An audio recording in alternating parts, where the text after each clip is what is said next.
5 years ago, the world watched in horror as George Floyd died under the knee of a Minneapolis police officer. But what happened next was extraordinary. Within days, walls across the planet erupted with his face, transforming city streets into galleries of grief, rage, and revolution. From Minneapolis to Melbourne, from Nairobi to the Gaza Strip, artists turned their pain into powerful murals that didn't just memorialize one man's death. They ignited a global movement. I'm Oleg G from Art Explained Simply and Quickly, and today we're exploring how artists around the world responded to tragedy with art so powerful it changed the conversation about race, justice, and police brutality forever. The speed was unprecedented. Within 48 hours of Floyd's death, the first murals appeared in Minneapolis. By the end of that week, his face was on walls across continents. This wasn't coordinated. It was a spontaneous, global uprising of artists who understood that sometimes paint speaks louder than protests. These weren't just memorial portraits, they were visual manifestos demanding justice, challenging systems, and refusing to let the world look away. Let's start where it began. Cup Foods at 38th and Chicago in Minneapolis. The intersection, now known as George Floyd Square, became the epicenter of artistic resistance. 38 local and international artists transformed every available surface into what activists call sacred space. The most striking piece? A massive portrait of Floyd with a halo of names, all Black victims of police violence. Artists Zena Goldman, Cadex Herrera, and Greta McLean created this in just 12 hours, understanding that speed was crucial while the world was watching. What makes this mural revolutionary isn't just its scale or emotion, it's how it functions. This isn't passive art meant for contemplation. It's active, demanding participation. Visitors leave flowers, notes, offerings. The site becomes a pilgrimage destination, a protest location, a community gathering space. The art transforms geography, turning a site of death into a space of power. This is what political art at its most effective does. It doesn't just reflect reality, it creates new realities. If you're finding this video helpful so far, I'd really appreciate a like. It helps YouTube show my content to more art lovers like you. I put a lot of time and care into these tutorials, and your support makes a big difference. Thanks so much. The iconography established here spread globally with stunning consistency. Floyd's face, often depicted with golden light or halos, invoking religious imagery. The phrase, "I can't breathe," his dying words becoming a universal cry against oppression. Raised fists, broken chains, wings, symbols of resistance and transcendence. These visual elements became a shared language, allowing artists worldwide to participate in a unified statement while adding local context. Melbourne's Hosier Lane, already famous for street art, dedicated entire walls to Floyd.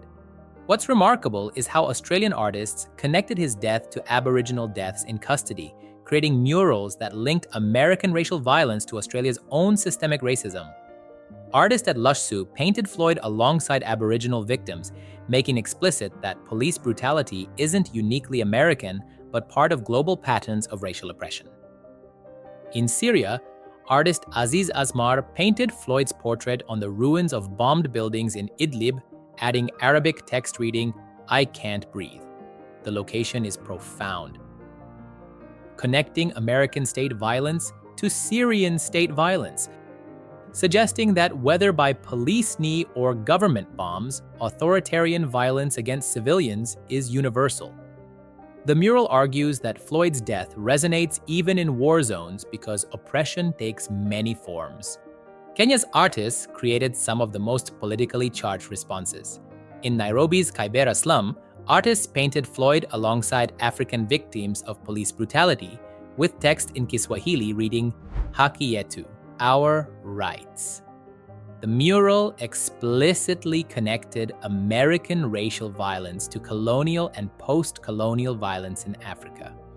It challenged the narrative that police brutality is a specifically American problem, revealing it as a global legacy of colonialism and white supremacy.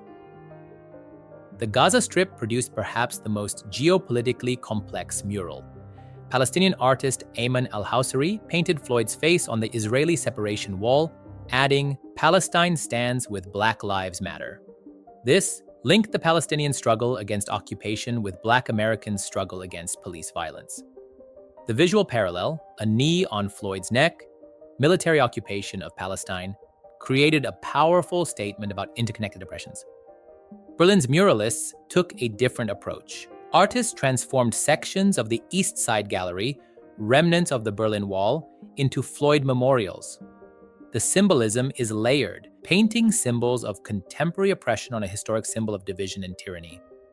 German Ghanaian artist Emmy Freethinker created a piece showing Floyd's face emerging from broken chains, connecting his death to the long history of breaking down barriers to freedom. In Los Angeles, Black artists led the charge. The All Black Lives Matter mural on Hollywood Boulevard, painted in massive yellow letters, became a gathering point for protests.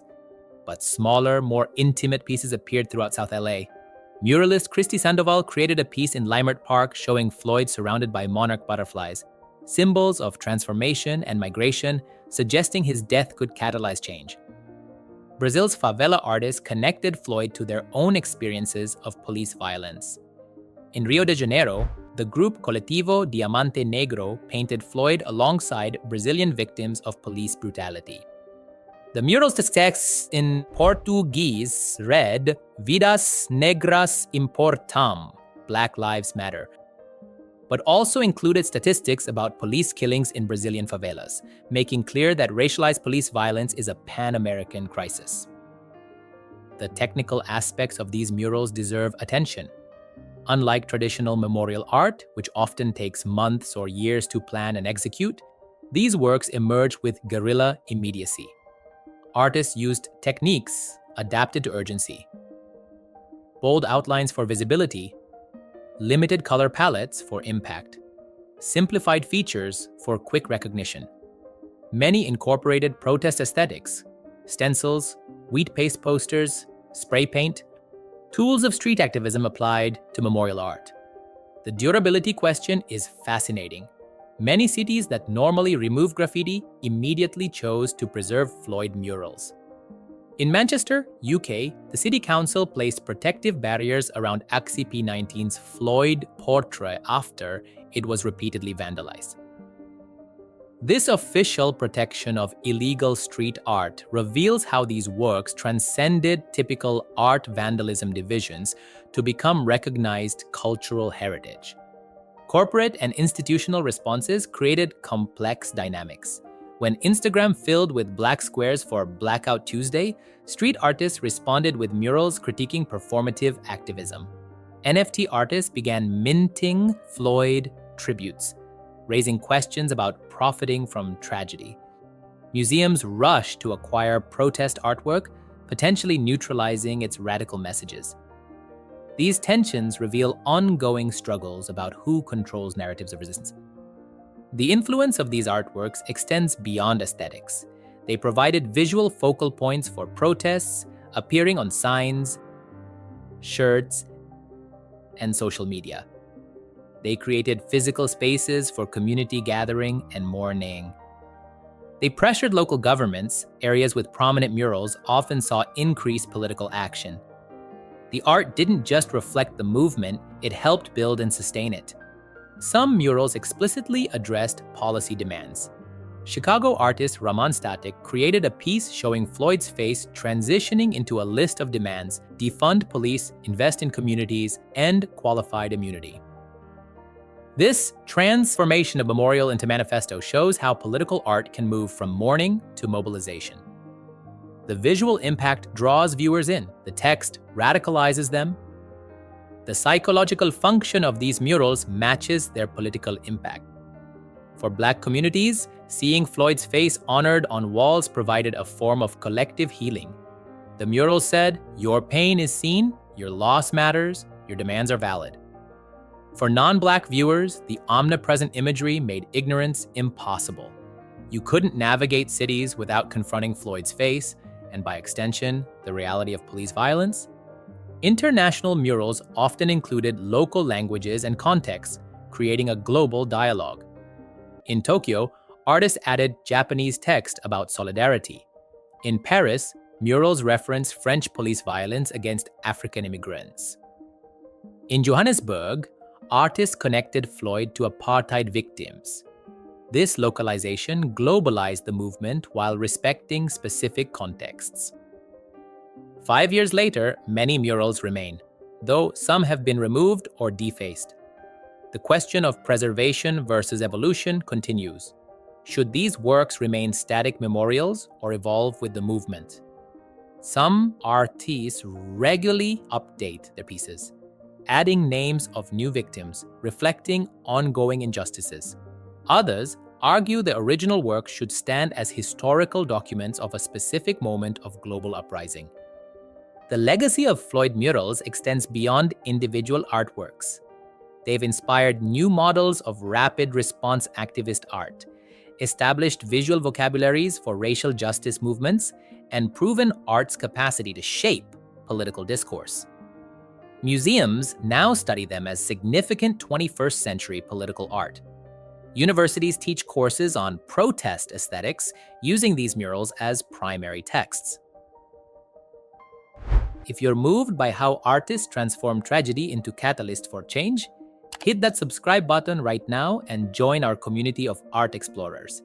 Every week on Art Explained Simply and Quickly, we uncover how art shapes our world and our understanding of justice. What Floyd mural had the most impact on you? How do you think art can contribute to social justice movements? Drop your thoughts in the comments below. Your perspective helps us understand art's role in creating change. If this video helped you appreciate the power of political art, give it a thumbs up. It helps more people discover these important stories. See you in the next exploration.